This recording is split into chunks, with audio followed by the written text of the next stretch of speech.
Now I'm getting more nervous now by the minute. You kids right in the front, just be careful because sometimes I spit. Okay, hey, good to see you kids. And you parents, you can listen if you want, but it's all about teaching the kids. And if you've got a simple mind like me, you'll probably learn something as well. Who can tell me what this book is? The Bible? We'll have a look in it. What's it say on the front, Zach? It says Holden on the front. So it's not a Bible, is it? It's a car manual. Now tell me, put your hand up, why would I have a car manual? Why would I have one? A Bible, good, that's a good answer, Mike. It's like a Bible for cars. Because I'm pretty simple, pretty dumb. And I've got a couple of cars and they're complicated. And if I didn't have a Bible for cars, an instruction book for cars, I'd be totally lost. I wouldn't know which button to push, and some of them are written in Japanese, and I had a handbook once that was all written in Japanese, so that was of absolutely no use to me. But I use this when I don't know what to do in my car, or if something goes wrong, I can look up my Bible, my car Bible, or the handbook. What about a handbook for our life? What about for me when I don't know how to live properly? What am I going to use then? The Bible. One of these ones, eh? It says Holy Bible because it's special. Who wrote the Bible? Ooh, that's a good question, eh? The disciples? Many people? Yeah, that's probably the best answer. I think there's about 40 people. Jesus! In church, if there's a question, always say Jesus, and you're nearly always right. Good boy, good boy. The Bible was written by about 40 different people. Can you believe that? And it took about 1,500 years to write. And yet, whoever wrote the first bit and whoever wrote the last bit, they still agree. There's nothing that contradicts each other. And you know what? How many Bibles there is roughly in the world? About 6 billion. 6 billion Bibles around the world. Probably more than any other book. It was one of the first books ever printed, on a proper printing press to print proper pages. It was one of the first ever done. Every time they do a survey of the bestseller book, guess which one wins? The Bible. But do you know what? When they do a survey now, they don't often put the Bible in, because it is always at the top. So they usually just leave the Bible out now and they just do it like that. The Bible has been written in about 2,500 languages. That's probably about 10 times more than any other book. The next book down, which is I think 1,500 odd, is a book called Pilgrim's Progress, which is based on the Bible. And after that, when it comes to different translations of languages, you're miles away. And how many words in the Bible? You won't. Around 75,000. And if you think I'm wrong, you go home and you count them. How long would it take to read it right through? If you stood up at home in your bedroom and you started reading out loud, how long do you think it would take?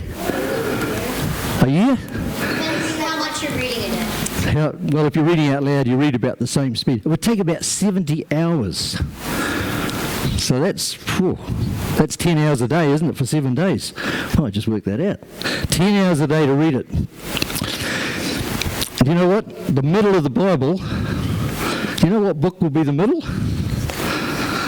It's Psalms, which looks like it's back here somewhere. That's the middle of the Bible. And the middle chapter is Psalm 118. And do you know what the shortest chapter in the Bible is?